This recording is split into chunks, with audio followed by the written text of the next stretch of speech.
తెలుగు శ్రోతలందరికీ నమస్కారం అండి. మన అలనాటి కథలు ఎవర్ గ్రీన్ స్టోరీస్ ఛానల్కి మీ అందరికీ స్వాగతం. అనగనగా ఒక రామం ధారావాహిక వింటున్నామండి. రచన శ్రీమతి విజయలక్ష్మి అవధానుల గారు. ఇక ఆలస్యం చేయకుండా మనం కథలోకి వెళ్ళిపోదామండి. వీడియో చూసిన వెంటనే లైక్ చేసి షేర్ చేసి తప్పకుండా సబ్స్క్రైబ్ చేసుకోండి. మన ఛానల్ని బెల్ ఐకాన్ యాక్టివేట్ చేసుకోండి. అన్నా, నేను ఒకటి అడుగుతాను, చెప్తావా? అడుగు. మొన్న నీకు జ్వరం వచ్చిన మొదటి రోజు మా ఇళ్లలో జ్వరం వచ్చినా అన్నం తినేస్తా అన్నావు కదా. మా ఇళ్లలో అని ఎందుకన్నావు? దాని అర్థం ఏమిటి? అప్పటిదాకా నవ్వుతున్న గోపాల్ మొహం చిన్నపోయింది. చెప్పాలా అన్నాడు ఏదో ఆలోచిస్తూ. ఏదో చెప్పకూడని రహస్యం అయితే చెప్పక్కర్లేదు అన్నాడు రామం. రహస్యం కాదు, బహుశా నీకు ఇష్టం లేని విషయం అవ్వచ్చు, నువ్వు అసహించుకునే విషయం కూడా కావచ్చు అన్నాడు గోపాల్ తల వంచుకొని. రామం కళ్ళు ఆశ్చర్యంతో పెద్దవయ్యాయి. గోపాల్ ఇలా మాట్లాడడం ఎప్పుడూ వినలేదు. రామశాస్త్రి, మీ ఊర్లో నువ్వు గురుశంక అంటే నంబర్ 2 తీర్చుకొందుకి ఎక్కడికి వెళ్తూ ఉంటావు? ఇక్కడ ఇలాంటి ఊరి బయట ఉన్న అడవి లాంటి బహిరంగ ప్రదేశానికేనా అడిగాడు గోపాల్. ఊరి బయటకు వెళ్ళాం. మా ఇంట్లోనే పెరట్లో దూరంగా 4 వైపులా గోడలు కట్టి ఇసుక పోసిన ప్రదేశం ఉంటుంది. మా ఇంటిల్లిపాది అక్కడికే వెళ్తూ ఉంటాం చెప్పాడు రామం. అలా చెప్తున్నప్పుడు రామానికి పాము కరిచి చనిపోయిన తన అన్న గుర్తుకు వచ్చాడు. వర్షాలు పడుతున్నప్పుడు తాము ముక్కులు మూసుకొని అక్కడికెళ్ళి తమ పని కానిచ్చి వచ్చి ఒక్కొక్క రోజు అవి తలుచుకొని అన్నం తినడం కూడా మానేసిన రోజులు గుర్తొచ్చాయి. మీరు అలా తలుచుకున్నప్పుడల్లా అసహ్యపడే ఆ ప్రదేశంలో మీరు వదిలిన ఆ అశుద్ధాన్ని తట్టలతో మోసుకెళ్లే పని చేసేవారు మా ముత్తాతల కాలంలో నిర్వికారంగా చెప్పాడు గోపాల్. నిర్ఘాంతపోయి చూశాడు రామం. గోపాల్ రామం వైపు ఓరగా చూశాడు. ఏం రామశాస్త్రి, నేను ఈ విషయం చెప్పాక నీకు నా నుంచి దూరంగా జరిగిపోవాలని ఉందా? మళ్ళా అదే నిర్వికార స్వరంతో అడిగాడు గోపాల్. దూరంగా జరగడం ఎందుకు? ఆశ్చర్యంగా అడిగాడు రామం. ఎందుకో నీకు తెలియదా? అప్పట్లో అంటే మా ముత్తాతల కాలంలో మమ్మల్ని మనుషుల కింద చూసేవారు కాదు. మేము కనపడితేనే మొహం తిప్పుకునేవారు. వాళ్ళు మొహం తిప్పుకోవడం కాదు, మేమే భయపడి వాళ్లకు కనపడకుండా తప్పుకొని దూరంగా వెళ్ళిపోయేవాళ్ళం. మా తాతయ్య చెప్తూ ఉండేవాడు, మా ముత్తాతకి ఈ పని తప్ప ఇంకే పనైనా చేయాలని ఉండేదట. కానీ ఆ పని తప్ప మరొక పని దొరికేది కాదట. ఎవరి ఇళ్లల్లోనైనా పెళ్ళిళ్ళు జరిగినప్పుడు మాకు మరింత పని. ఆ రోజు 2-3 సార్లు తట్టలు నెత్తికి ఎత్తుకోవలసి వచ్చేది. ప్రతిఫలంగా ఆ రోజు అందరూ భోజనాలు చేశాక మిగిలినవి మాకు పెట్టేవారు. అందులో వాళ్ళు వండుకున్న వంటలు అన్నీ ఉండేవి కాదు. కాస్త మంచి పిండి వంటలు వాళ్ళ ఇళ్లల్లో పనిచేసే చాకళ్ళకి మంగళ్ళకి వెళ్ళిపోయేవి. ఎవరూ తినకుండా మిగిలిపోయినవే మాకు. ఒకరోజు ఏమైందో తెలుసా? మా పెద్ద ముత్తాత అంటే ముత్తాత అన్న ఎవరింట్లోనో ఏదో పండుగ జరుగుతూ ఉంటే పనికి వెళ్ళాడు. ఇంటి నిండా చుట్టాలు. ఇంట్లో నుండి బయట దాకా గుమగుమ ఇస్తున్న పిండి వంటల గుమగుమలు. బహుశా అందరూ ఆ పిండి వంటలు బోల్డు సార్లు తినేయడం వల్ల కాబోలు మాటికి ఆ ప్రదేశాన్ని ఉపయోగించవలసి వచ్చింది. గంటకు తట్ట నెత్తినెత్తుకున్నా పని తిరగడం లేదు. ఆయన పెరటివైపు ఒక మూలన ఎవరికీ కనపడకుండా నక్కి కూర్చున్నాడు. లోపల నుండి వస్తున్న వాసనలు అతని కడుపులో ఆకలి రగిలిస్తుంటే బయట నుండి వస్తున్న వాసనలు అతని కడుపుని తిప్పేస్తున్నాయి. ఎప్పుడో అందరూ భోజనం చేశాక ఒక విస్తరాకులో మిగిలినవి ఏవో తెచ్చి అతని చేతిలో ఆ విస్తరాకుని ఎత్తిపడేశారు. అందులో ఆ రోజు వండిన పిండి వంటలు ఏవీ లేవు. మా పెద్ద ముత్తాతకు కోపం దుఃఖం రెండూ ఒక్కసారి వచ్చేశాయి. మీరు అన్ని రకాల వంటలు చేసుకున్నారు, నా మొహాన ఈ పచ్చడి మెతుకులు కొడుతున్నారు. మాకు కూడా ఆ గారెలు బూరెలు ఇవ్వచ్చు కదా అన్నాడు ఉక్రోషంగా. అవి పచ్చడి మెతుకులేమిట్రా విధవా? 2 కూరలు పప్పు చక్కటి తెల్ల బియ్యం అన్నం పెడితే సంతోషించక మమ్మల్ని ఆడిపోసుకుంటావా? అసలు మీలాంటి అశుద్ధం విధవలకి ఆ తిండే ఇంకా ఎక్కువ. మరి ఎక్కువ మాట్లాడకుండా తినో అంటూ కసిరింది ఆ భోజనం తెచ్చినామే. మా పెద్ద ముత్తాత కూడా ఊరుకోలేదు. మీరు కడుపు పట్టకుండా అలా తిన్నందుకే మేము ఆ తట్టలు మోయవలసి వస్తోంది. మేం మోసేది మీ కడుపులోని అశుద్ధాన్నే అన్నాడు. గొడవ విని లోపల నుండి చాలామంది పరిగెత్తుకొని వచ్చారు. ఒక్కొక్కరు మా ముత్తాతను ఒక్కొక్క మాట అన్నారు. మాటల రాళ్ళు విసిరారు. ఒకరైతే అతని మొహం మీద కాండ్రించి ఉమ్మారు. అప్పుడప్పుడు తిట్లు తినడం అలవాటే, కానీ మా పెద్ద ముత్తాత ఇంత అవమానం ఎప్పుడూ ఎదుర్కోలేదు. విస్తట్లో పెట్టిన భోజనం అలాగే వదిలేసి ఆకలి కడుపుతో వచ్చేశాడు. ఇంటికొచ్చి వెక్కెక్కి ఏడ్చాడు. నా పిల్లలు మాత్రం ఎప్పుడూ ఇటువంటి పని చేయకూడదు అని పదే పదే అనుకున్నాడు అన్నాడు. ఆ రాత్రి తన తమ్ముడిని పిలిచి, ఒరే, ఒకవేళ నాకు ఏదైనా అయితే నా పిల్లలను నీ పిల్లలను కూడా ఈ తట్టల్లో ఎత్తి పారబోసే పనిలో పెట్టకురా. కడుపుకి తిండి లేకుండా అయినా బతకవచ్చు, కానీ ఈ బతుకు వాళ్ళకి వద్దురా అన్నాడట. ఆ మర్నాడు పొద్దున్న లేచేసరికి మా పెద్ద ముత్తాత ఇంట్లో కనపడలేదు.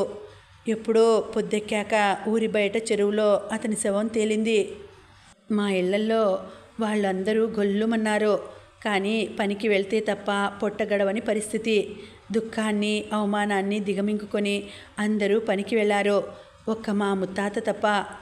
ఆయన తన ఇంట్లో ఉన్న సామానంతా నిశ్శబ్దంగా మూట కట్టుకొని తన పిల్లలను, తన అన్న పిల్లలను, భార్యను, వదినను కూడా తీసుకుని ఆ ఊరు వదిలి వెళ్ళిపోయాడు. అలా వెళ్ళిపోయిన మనిషి ఎక్కడెక్కడో తిరిగి ఇంటిలిపాది ఏవేవో చిల్లర మల్లర పనులు చేస్తూ ఒక పూట తిని ఒక పూట తినక గడిపారట. ఒకరోజు ఒక తెల్లదొర వీళ్ళని చూసి, బొగ్గు గనుల్లో పనిస్తాను, వస్తావా అని మా ముత్తాతను అడిగాడు. ఆ పని ఏమిటో కూడా ఆ దొరే చెప్పాడు. తన కుటుంబంలో ప్రతి ఒక్కరూ చేసే ఆ పని తప్ప ఇంకే పని అయినా మా ముత్తాతకు పర్వాలేదు, ఆనందంగా ఒప్పుకున్నాడు. మా పెద్ద ముత్తవ్వకు కూడా బొగ్గు గనుల బయట లారీలలోకి తట్టల్లో బొగ్గు ఎత్తిపోసే పని దొరికింది. కడుపు నిండా అందరికీ తిండి దొరికింది. ఎంత కడుపు నిండినా మాకు చదువులు అబ్బలేదు. ఈ బొగ్గు గనుల ప్రాంతాల్లో బడులు లేవు. మాకు చదువు చెప్పేవాళ్ళు లేరు. అందరివి వానాకాలం చదువులే. మా ముత్తాత ఆ బొగ్గు గని ప్రమాదంలో చనిపోయే నాటికి ఆయన కొడుక్కి ఉద్యోగం చేసే వయసు వచ్చింది. అతనికి కూడా బొగ్గు గని తప్ప మరో చోట మంచి ఉద్యోగం చేసేటంత చదువు లేదు. అంతే, అప్పటి నుండి ఒక తరం తర్వాత ఒక తరం వాళ్ళం ఇలా ఈ బొగ్గు గనుల్లోనే చేస్తున్నాం.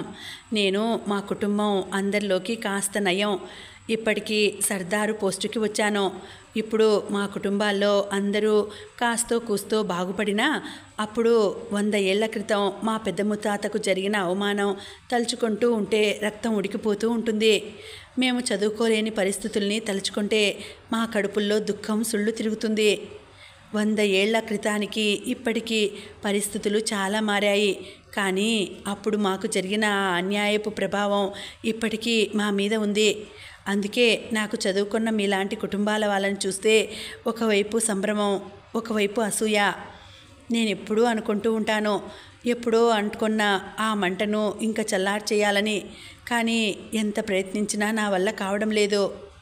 చెప్పడం ఆపాడు గోపాల్. చాలాసేపు ఇద్దరి మధ్య నిశ్శబ్దం రాజ్యమేలింది. రామం మెల్లగా గోపాల్ పక్కన కూర్చుని అతని భుజం మీద చెయ్యి వేశాడు.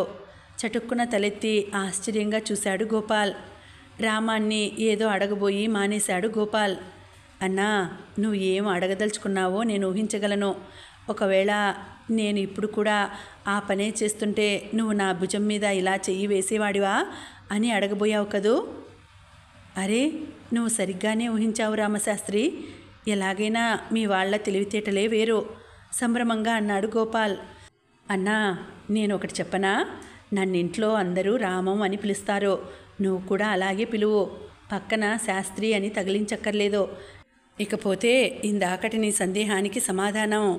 నువ్వు ఇప్పటికీ కూడా మీ ముత్తాత చేసే పనే చేస్తుంటే నీ భుజం మీద చెయ్యి వేసేవాడినా అని కదూ.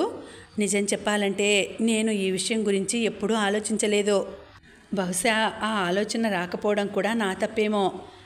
ఇప్పటికిప్పుడు ఆలోచించి ఏదో ఒక జవాబు చెప్పేసి నన్ను నేను మోసం చేసుకోలేను, నవ్వుతూ అన్నాడు రామం.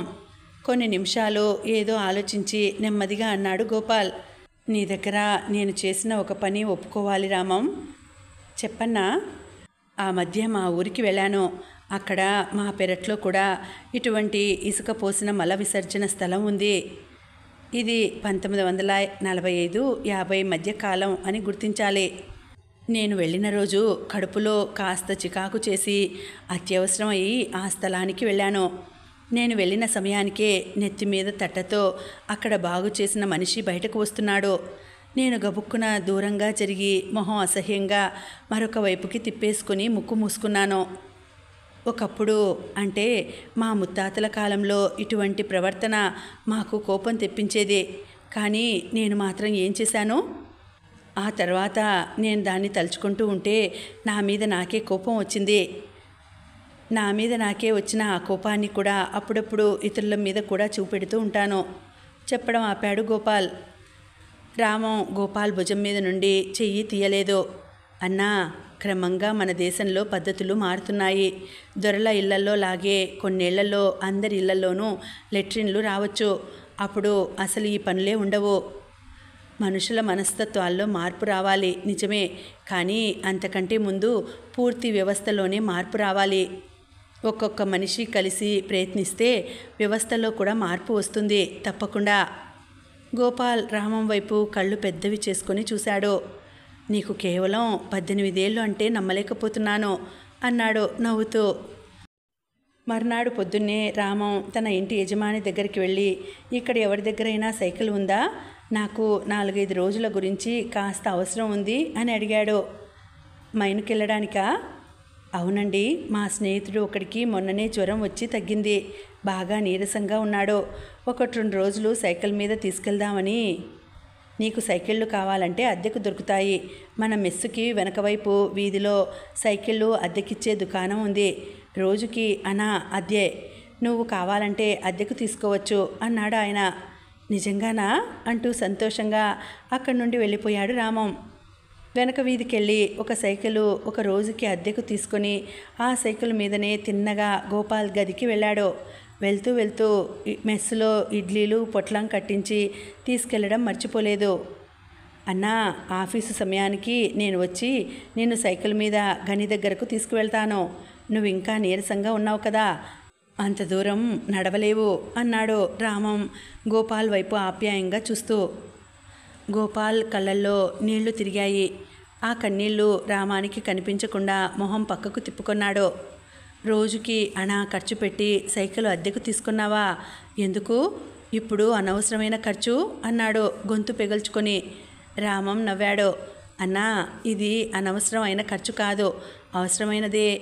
నాకే ఇలా ఉంటే నువ్వు మాత్రం సాయం చేయవా చెప్పు అన్నాడు నవ్వుతూ. అన్నట్లుగానే మొదటి షిఫ్టు సైరన్ మోగడానికి 15 గంటల ముందే రామం గోపాలం దగ్గరికి వచ్చేశాడు.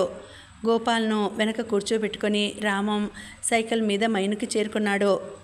మధ్యాహ్నం భోజన సమయం అయినప్పుడు కూడా, నా గురించి ఆగన్నా, ఇద్దరం కలిసే వెళ్దాం అన్నాడు రామం. 3 రోజులు అలా సైకిల్ మీద వెళ్ళాక గోపాల్కి నీరసం కూడా తగ్గిపోయింది. రామం అద్దెకు తీసుకున్న సైకిల్ తిరిగి ఇచ్చేశాడు.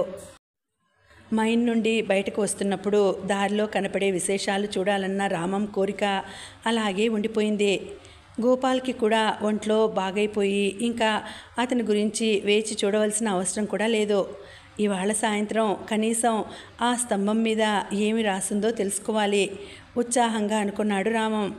సాయంత్రం షిఫ్ట్ అయిపోయిన సూచనగా సైరన్ వినగానే గబగబా బయటకు నడిచి క్యూలోని మొట్టమొదటి మనిషి వచ్చేదాకా ఆగాడు. అతను రాగానే గబగబా అతని వెనక నడవసాగాడు. మెల్లగా ఒక్కొక్కరు వచ్చి ఆ క్యూలో వెనక చేరసాగారు. ఒక 10 నిమిషాలు నడిచాక రామం వెనక్కు తిరిగి చూశాడు. కదులుతున్న దీపపు తోరణాల్లా ఒకదాని వెనక ఒకటి వస్తున్న హెల్మెట్ లైట్లను చూసి, వీళ్ళందరూ నన్ను దాటి కొంత దూరం ముందుకు వెళ్ళిపోవడానికి ఒక 15 గంట పడుతుంది. అందరూ దాటిపోయిన తర్వాత కూడా మరొక 5 నిమిషాల దాకా ముందున్న లైట్లు కనపడతాయి. నాకు 20 నిమిషాల సమయం దొరుకుతుంది అనుకున్నాడు. ఏవేవో అంకెలు బాణం గుర్తులు వేసి ఉన్న పిల్లర్ కనిపించింది. లైన్లోంచి పక్కకు తప్పుకొని ఆ స్తంభం దగ్గరకు నడిచి హెడ్లైట్ వెలుగులో దాని మీదున్నవి చదవడం మొదలెట్టాడు రామం. ఒక 10 నిమిషాలు చదివాక కాస్త అర్థమైంది. ఆ ప్రాంతంలో మైను ఎంత లోతులో ఉన్నది, అక్కడ ఉన్న బొగ్గుపొర మందం ఎంత ఉన్నది అన్న విషయాలు అక్కడ రాసి ఉన్నాయి అని తెలిసింది. ఆ విషయాలు అర్థమయ్యాక రామంలో ఉత్సాహం ఉరకలు వేసింది. ఇంకా చదువుతూ అర్థం చేసుకోవడానికి ప్రయత్నం మొదలెట్టాడు. ప్రతి పిల్లర్కి ఒక నెంబర్ ఉంటుందని, అన్నింటికంటే పైనున్నది ఆ పిల్లర్ నెంబర్ అని అర్థమైంది. రామం ఇవన్నీ తెలుసుకుంటున్న ఉత్సాహంలో ఉండి లైన్లోని ఆఖరి మనిషి కూడా తనను దాటి ముందుకు వెళ్ళిపోవడం గమనించలేదు. మైండ్లోంచి మనుషులు బయటకు వస్తున్నప్పుడు వాళ్ళ హెల్మెట్కున్న లైటు కాంతి తిన్నగా ముందు వైపుకే పడుతుంది.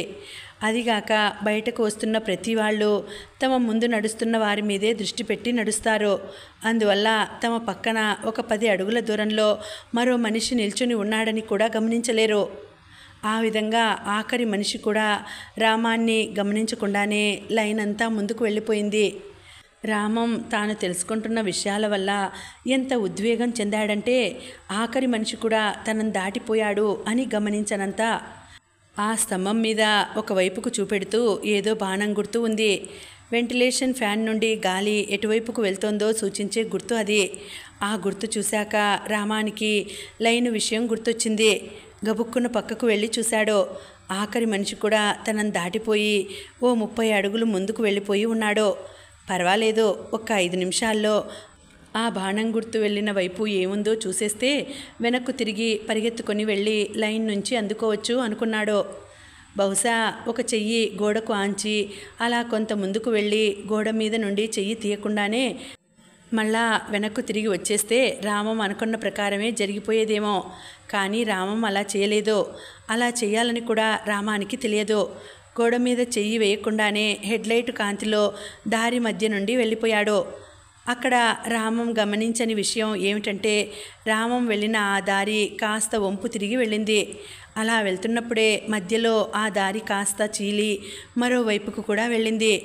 3 నిమిషాలు ముందుకు నడిచాక అక్కడ ఏమీ కనపడకపోయేసరికి మిగిలిన వాళ్లను అందుకోలేనన్న ఆలోచనతో గబుక్కున వెనక్కు తిరిగి నడవడం మొదలెట్టాడు.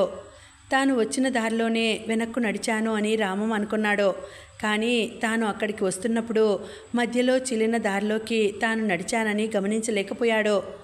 5 నిమిషాలు 6 నిమిషాలు నడిచినా తాను ఇంతకు ముందు చూసిన ఏవేవో అంకెలు బాణం గుర్తులు వేసి ఉన్న పిల్లర్ కనపడలేదు. అప్పుడు అర్థమైంది రామానికి తాను వెనక్కు తిరిగి నడిచినప్పుడు తప్పుతోవన నడిచానని. మళ్ళా వెనక్కు తిరిగాడు. ఈసారి 2 పక్కలా చూసుకుంటూ ఎక్కడైనా దారి చీలిందా అని చూస్తూ నడవసాగాడు. చీలిక వచ్చిన చోట కుడివైపు ఉన్న దారంటా నడవడం మొదలెట్టాడు. 5 నిమిషాలు నడిచినా ఆ పిల్లర్ కనపడలేదు.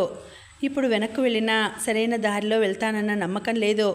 అక్కడే నిల్చుని గొంతు పెంచుకొని ఎహేయ్ అని అరిచాడు. ఆ చీకటి దారుల్లో ఆ కేక 10 రెట్లు ప్రతిధ్వనించి అరిచిన తానే ఉలిక్కిపడేట్లు చేసింది. ఈసారి ప్రతిధ్వనికి సిద్ధపడుతూ హెల్ప్ హెల్ప్ అని గట్టిగా అరిచాడు. నిజానికి బొగ్గు గనుల్లో మొత్తం 24 గంటలు ఎక్కడో ఒక చోట పని జరుగుతూ ఉంటుంది. మొత్తం 3 షిఫ్టుల్లో పని జరుగుతుంది. కానీ ఆ పనులు వేరువేరు చోట్ల జరుగుతూ ఉంటాయి. ప్రస్తుతం రామం పనిచేసే చోట షిఫ్ట్ అయిపోయింది. రామం కేక వినిపించేంత దూరంలో ఏ పని జరగడం లేదు. అందుకే రామం వేసిన కేక ఎవరికీ వినపడలేదు. అప్పటికే రామం 20 నిమిషాల నుండి తిరుగుతూ ఉండడంతో గొంతు ఎండిపోయి దాహంగా ఉంది. పని జరిగే చోట్లలో కుండలతో నీళ్లు పెడతారు. కానీ అక్కడ ఏ పని జరగడం లేదు. నీళ్లు లేవు. ఇప్పుడు ఎటు వెళ్ళినా తాను మిగిలిన మనుషులను అందుకోలేడు. తన అరుపులు ఎవరికీ వినపడవు. అటు ఇటు తిరిగి మరింత అరవడం కంటే కాసేపు ఒకచోట కూర్చుంటే అలసట తగ్గి దాహం తగ్గి కొత్త ఆలోచనలు వస్తాయేమో అనుకుంటూ తన చేతిలో ఉన్న కర్రను ఒళ్ళో పెట్టుకొని తాను ఉన్న చోటే నేల మీద చతికిల పడిపోయి గోడకు ఆనుకొని నిస్త్రాణగా కూర్చుండిపోయాడు. బొగ్గుగనుల్లోకి దిగే వారి చేతిలో ఆ లాఠీ కర్ర లాంటి కర్ర తప్పనిసరిగా ఉంటుంది. బొగ్గు గనుల్లో నడుస్తున్న మార్గం కాస్త ఎగుడు దిగుళ్ళుగా ఉంటుంది. అందువల్ల చేతికర్రను ఊతగా ఉపయోగించుకుంటూ నడుస్తారు. కాస్త అలసట తగ్గి కొంత లాలాజలాన్ని మింగిన తర్వాత కొంచెం హాయిగా అనిపించింది. తాను ఏ చీలిక దగ్గర తప్పుదారి పెట్టాడో గుర్తుంది కాబట్టి కాస్త అలసట దాహం తీరిన తర్వాత ఆ చీలిక ఉన్నవైపు నడవసాగాడు. ఆ చీలిక దగ్గరకు వచ్చాక ఇంతకు మునుపు తిరిగిన వైపుగా మరొక వైపు తిరిగాడు. కొంత దూరం వచ్చాక మరొక చీలిక కనిపించింది. దానిని అంతకు మునుపు చూడలేదు. తనకు తోచిన వైపుకు తిరిగి మళ్ళా నడవడం మొదలెట్టాడు. ఎంతకు మనుషులు నడుస్తున్న దారి కనపడడం కానీ మనుషుల అలికిడి వినపడడం కానీ జరగలేదు. మధ్య మధ్యలో ఎహే హెల్ప్ హెల్ప్ అని అరుస్తూనే ఉన్నాడు. మరో అరగంట అలా లోపలే తిరిగిన తర్వాత మళ్ళా ఒక గోడకు ఆనుకుని కూర్చుండిపోయాడు. బహుశా నేను దారి తప్పి తిరగడం మొదలెట్టి 1 గంట అయి ఉంటుంది అనుకున్నాడు. సరిగ్గా అప్పుడు జరిగింది అది. రామం పెట్టుకున్న హెల్మెట్కి ఉన్న దీపం కాసేపు మినుకుమని టప్పున ఆరిపోయింది. తన జీవితంలో మొదటిసారిగా అసలైన చీకటి అంటే ఏమిటో తెలిసింది రామానికి. చీకటిని నల్లని కాటుకతో ఎందుకు పోలుస్తారో అర్థమైంది. పూర్తి అమావాస్య రోజుల్లో కూడా చుక్కల కాంతో, ఎక్కడో దూరంగా వెలిగించిన దీపపు కాంతో చుట్టూ ఉన్న వస్తువుల మీద పడి కళ్ళు చీకటికి అలవాటు పడ్డాక చుట్టూ ఉన్న వస్తువులు నీడల్లా కనిపిస్తూ ఉంటాయి. కానీ ఇక్కడ చుట్టూ ఉన్నది నల్లని బొగ్గు. ఎక్కడి నుండి వెలుగు వచ్చే ఆస్కారం లేని చీకటి. చీకటిలోని చిక్కదనం అంటే ఏమిటో అప్పుడే అర్థమైంది రామానికి. ఆ 18 ఏళ్ల పిల్లాడికి. వెలుగు ఉన్నంతసేపు ఇప్పుడు నేను ఏదో ఒకటి చేయాలి అన్న బాధ్యత మనసులో ఉండేది. వెలుగు పోయిన వెంటనే మనసులోంచి ఆ బాధ్యత పోయి నేనింక చేసేదేమీ లేదు, ఇంకా ఏం చేసినా ఆ పైవాడే చేయాలి అన్న భావనతో ఒక నిశ్చింత మనసులో నిండిపోయింది. కాళ్ళు పూర్తిగా జాచి తలను గోడకు ఆనించి కళ్ళు మూసుకున్నాడు. నేను పనిలోంచి రావడం 1 గంట ఆలస్యం అయిపోయింది. ఆ విషయం ఎవరైనా గమనించారా? లైటు పోయిన తర్వాత రామం మనసులోకి మొదట వచ్చిన ఆలోచన అది. తన గదిలోనే ఉండే కమల్ రాత్రి భోజనాలు అయిన తర్వాతనే గదిలోకి వస్తాడు. అప్పటిదాకా బయట ఎక్కడెక్కడో తిరుగుతాడో. అతనికి తెలిసే అవకాశం లేదు. బహుశా రాత్రి భోజనాల సమయంలో నేను కనపడకపోయేసరికి గోపాల్ నా గురించి వెతుకుతాడేమో. కానీ అతను కూడా నేను ఇలా గని లోపల తప్పిపోయానని ఊహించలేడు. చూద్దాం ఏమవుతుందో అనుకున్నాడు.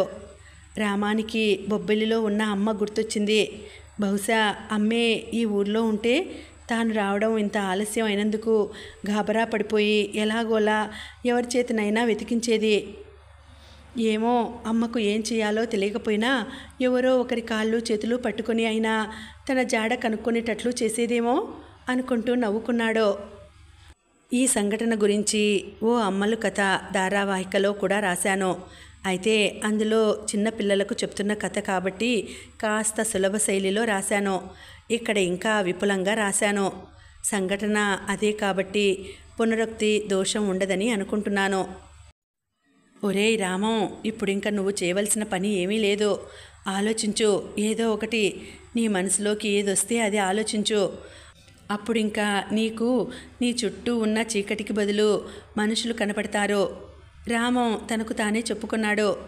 రామం కళ్ళు తెరిచే తన ముందు దృశ్యాలు నిలుపుకోవడం మొదలెట్టాడు. బొబ్బిలిలో ఇల్లు, ఇంటికి దూరంగా వంటిల్లు, అమ్మ నిప్పుల మీద కాలుస్తున్న వంకాయల వాసన, ఎక్కడో రుబ్బురోట్లో అమ్మ బండపచ్చడి దంచుతున్న చప్పుడు, ఇంకా శాంత తన పక్కనే కూర్చుని అడుగుతున్న చక్రవడ్డీ లెక్కలు, ఒక్క క్షణం స్థిరంగా కూర్చోక అటు ఇటు పరిగెత్తే చిట్టి, వారానికి ఒకసారైనా చేతికి గోరంటాకు పెట్టుకోకుండా ఉండలేని చెల్లి, చిన్నమ్మడు, అత్తవారింటి నుండి వచ్చినప్పుడు అర్ధరాత్రి దాకా అమ్మ పక్కన పడుకొని అత్తారింటి కబుర్లు చెప్పే అక్క పెద్దమ్మడు, ఆశువుగా ఆట వెళ్ళది పద్యాలు చెప్పే వరాల బాబుగారు, అందరూ కళ్ళ ముందు సజీవంగా కనిపించారు. నేను ఒంటరిని కాను అనుకున్నాడు రామం. అప్పుడెప్పుడో చదివిన భగవద్గీతలోని శ్లోకం గుర్తు తెచ్చుకుందామని చూశాడు. ఏమిటబ్బా ఆ శ్లోకం? నీ కర్తవ్యం నువ్వు నిర్వర్తించు, ఫలితాన్ని నాకు వదిలేయి అని కదూ. ఆ శ్లోకాన్ని గుర్తు తెచ్చుకునే ప్రయత్నంలో మరో 1/2 గంట గడిచిపోయింది. మీరు బొగ్గుగనిలో ఎప్పుడూ ఒక్కరూ ఎక్కడికి వెళ్ళకూడదు, తప్పిపోయారంటే బయటకు రావడం చాలా కష్టం అని ట్రైనింగ్ ఇస్తున్నప్పుడు ఆ ఆఫీసర్ చెప్పిన విషయం గుర్తొచ్చింది. తాను ఆ ఆఫీసర్ చెప్పిన విషయాన్ని నిర్లక్ష్యం చేశాడు. ఇప్పుడు తగిన శిక్ష అనుభవిస్తున్నాడు. ఈ శిక్ష ఇంతటితో ఆగుతుందా? ఇంకా పొడిగింపబడుతుందా? దేనికైనా తాను సిద్ధంగా ఉండాలి. రామానికి దాహంతో బాటు ఆకలి కూడా మొదలైంది. బహుశా భోజనాల సమయం అయి ఉంటుంది. కింద కూర్చున్న నీరసంగా ఉంది. నేల మీద ముడుచుకు పడుకోవాలని ఉంది. కానీ పడుకొని నిద్రపోతే తాను ఇంకొకరికి కనిపించే అవకాశాలు పూర్తిగా పోతాయి. శరీరంలోకి శక్తి తెచ్చుకొని కాస్త పక్కకు తిరిగి గోడకు తల ఆనించి నిస్త్రాణగా కళ్ళు మూసుకున్నాడు. రామం కుడి చెవి ఇప్పుడు ఆ గోడకు ఆని ఉంది. ఎప్పుడైతే చెవి గోడకు ఆనిందో అప్పుడు గోడ అవతల నుండి ఏవో శబ్దాలు లీలగా వినపడ్డం మొదలెట్టాయి. రామం గుండె వేగంగా కొట్టుకుంది. తాను విన్న ఆ శబ్దాలు ఏమిటి? లాడీసులు అంటే కోల్టబ్బులు పట్టాల మీద నుండి వెళ్తున్న శబ్దాలు అవి. తాను పొరపడుతున్నాడా? ఈసారి చెవిని గోడకు మరింత గట్టిగా ఆనించి విన్నాడు. అవును, అవి లాడీసులు నడుస్తున్న డబడబా చప్పుడే, సందేహం లేదు. ఇంకా జాగ్రత్తగా వింటే గోడకు అటువైపు పలుగులు పారలతో బొగ్గు తవ్వుతున్న చప్పుడు వినిపిస్తోంది.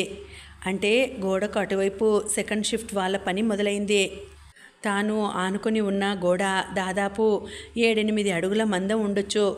తాను ఇటు నుండి గొంతు చించుకొని అరిచినా అవతల వాళ్లకు వినపడదు, ఎవరైనా గోడకు చెవి ఆనించి ఉంచితే తప్ప. ఏం చేయాలి ఇప్పుడు? రామానికి హఠాత్తుగా ఒక ఊహ వచ్చింది. తాను అరుస్తే వినపడదు, కానీ తన చేతిలో ఉన్న కర్రతో గోడ మీద గట్టిగా కొడితే గోడ పక్కనే ఎవరైనా ఉంటే వినపడడానికి అవకాశం ఉంది.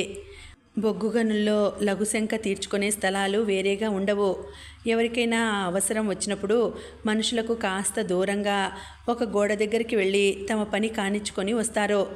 తన అదృష్టం బాగుండి గోడకి అవతల వైపుకి ఎవరైనా లఘుశంక తీర్చుకోవడానికి వస్తే వాళ్లకు కర్ర చప్పుడు తప్పక వినిపిస్తుంది. ఎప్పుడైతే ఆ ఊహ వచ్చిందో అప్పుడు రామం ఇంకా ఆలస్యం చేయలేదు. ఒక చెవి గోడకు ఆంచి ఉంచి చేత్తో గోడ మీద కర్రతో టక్ టక్ టక్ మని కొట్టసాగాడు. కొడుతూనే ఉన్నాడు. అవతల నుండి పని జరుగుతున్న చప్పుళ్లే తప్ప గోడ మీద ఎవరూ కర్రతో కొడుతున్న చప్పుడు వినపడలేదు. కుడి భుజం నొప్పెట్టడం మొదలైంది. ఈసారి ఇంకోవైపు చెవిని గోడకు ఆంచి ఎడమ చేత్తో టక్ టక్ టక్ మని కొట్టసాగాడు. చేతులు మార్చుకుంటూ అలా కొడుతూనే ఉన్నాడు. ఒంట్లో శక్తి హరించుకుపోతోంది. ఏ క్షణంలోనైనా కుప్ప కూలిపోవచ్చు అనిపిస్తోంది. 15 గంట 20 నిమిషాల సేపు అలా కర్రతో కొట్టిన తర్వాత అటువైపు నుండి గోడ మీద ఎవరో టక్ టక్ టక్ మని కొట్టిన శబ్దం వినిపించింది. రామం గుండె ఉద్వేగంతో దడదడలాడింది. కానీ అవతల మనిషి తాను కొట్టిన దానికి జవాబుగా కొడుతున్నాడో లేక ఊసుపోక అలా ఏదో గోడ మీద కొడుతున్నాడో తెలియలేదు. రామానికి ఒక ఉపాయం తట్టింది. టక్ టక్ టక్ అని సరిగ్గా 3 సార్లు కొట్టి ఆపేశాడు. అటువైపు నుండి సరిగ్గా 3 సార్లు టక్ టక్ టక్ మన్న శబ్దం వినిపించింది. ఈసారి రామం 4 సార్లు కొట్టాడు. అటు నుండి కూడా 4 సార్లు వినిపించింది. ఇటువైపు నుండి రామం ఎన్నిసార్లు కొడితే అటు నుండి అన్నిసార్లు వినిపిస్తోంది. రామం గుండె సంతోషంతో ఉరకలు వేసింది. ఆ తర్వాత తాను ఆపదలో ఉన్నాను అని అవతలి మనిషికి తెలియాలని కర్రతో ఆపకుండా అలా టక్ టక్ టక్ మని కొడుతూ ఉండిపోయాడు. అలా కొడుతూ ఉండగానే ఒక్కసారిగా రామానికి నీరసం ఆవహించింది. కళ్ళు బయళ్ళు కమ్మాయి. కూర్చున్న చోటనే స్పృహ తప్పి ఒరిగిపోయాడు. ఎప్పటికో తన మొహం మీద నీళ్లు పడుతుండగా తెలివొచ్చింది రామానికి. చుట్టూ 6-7 మనుషులు ఉన్నారు. అందులో ఆ మైను అండర్ మేనేజర్ ఉన్నాడు. తాను పనిచేసే సర్దార్ ఉన్నాడు. ఇంకా గోపాల్ కూడా ఉన్నాడు. ఎలా ఉంది రామం? ఆప్యాయంగా అడిగాడు గోపాల్. బాగానే ఉందన్నట్లు తలూపాడు రామం. చుట్టూ ఉన్న వారిలో ఒకరు తాను తెచ్చిన కూజాలో నుంచి నీటిని చిన్న కంచు గ్లాసులోకి పోసి రామానికి అందించారు. చల్లని నీరు గొంతు దిగగానే రామానికి ప్రాణం లేచి వచ్చినట్లు అనిపించింది. ఒంట్లోకి కాస్త శక్తి రావడంతో లేచి కూర్చున్నాడు రామం. ఎదురుగా ఉన్న అండర్ మేనేజర్ను చూసి లేచి నిల్చోబోయాడు. వద్దొద్దు రామశాస్త్రి, నువ్విప్పుడు నిల్చోనక్కర్లేదు. మీ స్నేహితుడు గోపాల్ నీ గురించి ఫ్లాస్కులో టీ తెచ్చాడు. అది తాగి కాస్త శక్తి వచ్చాక నిన్ను గోపాల్ నడిపించి షాఫ్ట్ దాకా తీసుకెళ్తాడు. అవసరమైతే కాసేపు పడుకొని విశ్రాంతి తీసుకో. వెంటనే నువ్వు పైదాకా నడవలేవు అంటూ వారించాడు అండర్ మేనేజర్. మీరందరూ ఇంకా ఇతన్ని చూసుకోండి, నేను వెళ్తాను అంటూ అక్కడి నుండి వెళ్ళిపోయాడు అండర్ మేనేజర్. రామం, కాస్త ఈ టీ తాగు. తాను ఫ్లాస్కులో తెచ్చిన టీని ఫ్లాస్కు మూతలో పోసి అందిస్తూ అన్నాడు గోపాల్. గోపాల్ వైపు కృతజ్ఞతగా చూశాడు రామం. టీ తాగేసరికి పూర్తి శక్తి వచ్చింది రామానికి. లేచి నడవగలవా అడిగాడు గోపాల్. నడవగలనన్నా. అయితే నా భుజం మీద ఆనుకొని నడువు, నీకు అంత కష్టం అవ్వదు అన్నాడు గోపాల్ రామానికి దగ్గరగా జరుగుతూ. రామం లేచి నిల్చుని గోపాల్ను ఆనుకున్నాడు. అందరూ అక్కడి నుండి బయలుదేరారు. అక్కడి నుండి బయటకు వస్తున్నప్పుడు కింద నేల మీద శుద్ధతో గీసిన బాణం గుర్తులను చూసుకుంటూ అందరూ నడవసాగారు. మేము నీ దగ్గరికి వస్తున్నప్పుడు దారి తప్పిపోకుండా ఉండడానికి నేల మీద ఇలా గుర్తులు పెట్టుకుంటూ వచ్చామన్నమాట. మనం బొగ్గుగని లోపల ఏదైనా తెలియని ప్రదేశానికి వెళ్తున్నప్పుడు ఇలా నేల మీద గుర్తులు పెట్టుకుంటూ వెళ్ళాలన్నమాట. అప్పుడు మళ్ళా ఆ గుర్తులు పట్టుకొని వెనక్కు వచ్చేయడం సులభం అవుతుంది. రామం మొహంలో సందేహం గమనించిన ఒకరు అన్నారు, ఈయన మన మైన్ సర్వేయర్ సాబ్, మజుందార్ సాబ్ అన్నాడు గోపాల్. ఒక సర్వేయర్ అంతవాడు తన గురించి అక్కడి దాకా వచ్చాడు అని వినగానే రామానికి సిగ్గేసింది. సారీ సార్ అన్నాడు ఆయన వైపు తిరిగి. గోపాల్ రామాన్ని జాగ్రత్తగా నడిపిస్తుండగా అందరూ షాఫ్ట్ దగ్గరకు చేరారు. మైను బయటకు వచ్చాక అందరికీ కృతజ్ఞతలు చెప్పాడు రామం. గోపాల్ అద్దెకు తెచ్చిన సైకిల్ మీద ఇద్దరూ మెస్సు వైపు బయలుదేరారు. మైన్ నుండి కొంత దూరం వెళ్ళాక రామం అడిగాడు, అన్నా బాగా చీకటి పడిపోయినట్లుంది, తిన్నగా మెస్సుకే వెళ్ళిపోదాం, భోజనాల సమయం అయిపోయినట్లుంది. గోపాల్ గట్టిగా నవ్వాడు. నువ్విప్పుడు సమయం ఎంతైందనుకుంటున్నావు? రాత్రి 10 గంటలు దాటి ఉంటుంది. రామం ఉలిక్కిపడ్డాడు. అంత సమయం అయిపోయి ఉంటుందా? నేను అంతసేపు మైండ్లో పడిపోయి ఉన్నానా? అసలు నేను మైండ్లోనే ఉన్నానని నీకెలా తెలిసింది? ఆశ్చర్యంగా అడిగాడు. గోపాల్ చెప్పడం మొదలెట్టాడు. అసలేమైందో తెలుసా రామం? మైండ్ నుండి వచ్చాక ఈరోజు నాకెందుకో నీతో కాసేపు కబుర్లు చెప్పుకోవాలి అనిపించింది. అప్పుడు నాకు జ్వరం వచ్చినప్పుడు నువ్వు నా పక్కన ఉండి ధైర్యం చెప్పావు కదా. అప్పటి నుండి నాకెందుకో నాకు అసలు మరెవరితోనూ కాకుండా నీతోనే మాట్లాడాలని అనిపిస్తోంది. సరే, నీతో మాట్లాడాలని నీ గదికి వచ్చేసరికి నీ గదికి తాళం పెట్టి ఉంది. పక్కనే ఉన్న దుకాణానికి వెళ్ళి ఉంటావేమోనని అక్కడ 15 గంట సేపు వేచి కూర్చున్నాను. నువ్వు రాలేదు. ఏదైనా పనుండి ఊర్లోకి వెళ్ళావేమోనని నా గదికి వచ్చేశాను. భోజనం మొదటి బంతి సమయానికి కూడా నువ్వు రాలేదు. నీకు ఒంట్లో బాగోలేదేమోనని మళ్ళా నీ గదికి వచ్చాను. అక్కడ నీ రూమ్మేట్ కమల్ ఉన్నాడు. సాయంత్రం నుండి నువ్వు అసలు కనపడలేదని చెప్పాడు. అప్పుడు నాకు అనుమానం వచ్చింది, నువ్వు ఒకవేళ ఆ మైండ్లోనే తప్పిపోయావేమోనని. అప్పుడెప్పుడో మైండ్లో కనపడే ఆసక్తికరమైన విషయాల గురించి నువ్వు చెప్పిన విషయం గుర్తుంది. అవి ఎప్పుడో ఒకప్పుడు చూస్తానని కూడా నువ్వు చెప్పిన విషయం కూడా గుర్తొచ్చింది.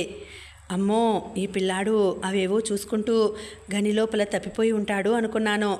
ఒకవేళ వెతకవలసి వస్తే పనికొస్తుందని గబగబా ఒక సైకిల్ అద్దెకు తీసుకున్నాను. రామం తప్పిపోయినట్లున్నాడని అతన్ని వెతికి తీసుకొచ్చేసరికి ఎంత సమయం పడుతుందో తెలియదని ఇద్దరికి సరిపడా భోజనం వేరేగా తీసి ఉంచమని మెస్సులో చెప్పి తిన్నగా సెకండ్ షిఫ్ట్లో ఉన్న అండర్ మేనేజర్ దగ్గరికి వెళ్ళాను. నేను అక్కడికి వెళ్ళేసరికి అక్కడ మరొక సర్దారు, అతని దగ్గర పనిచేసే ఒక జనరల్ మజ్దూర్ ఉన్నారు. అక్కడ ఏదో గొడవ జరుగుతున్నట్లు నాకు అనిపించింది. ఆ జనరల్ మజ్దూర్ అంటే చిన్న కార్మికుడు అండర్ మేనేజర్కి ఏదో చెప్దామని చూస్తున్నాడు. ఆయన తల అడ్డంగా ఊపుతూ ఆ కార్మికుడు చెప్పే విషయాన్ని నవ్వుతూ కొట్టిపడేస్తున్నాడు. ఇంకా ఉందండి, కథ కొనసాగుతుంది. మళ్ళీ వచ్చే వీడియోలో తర్వాతి భాగం తెలుసుకుందాం. అంతవరకు సెలవు. నమస్తే.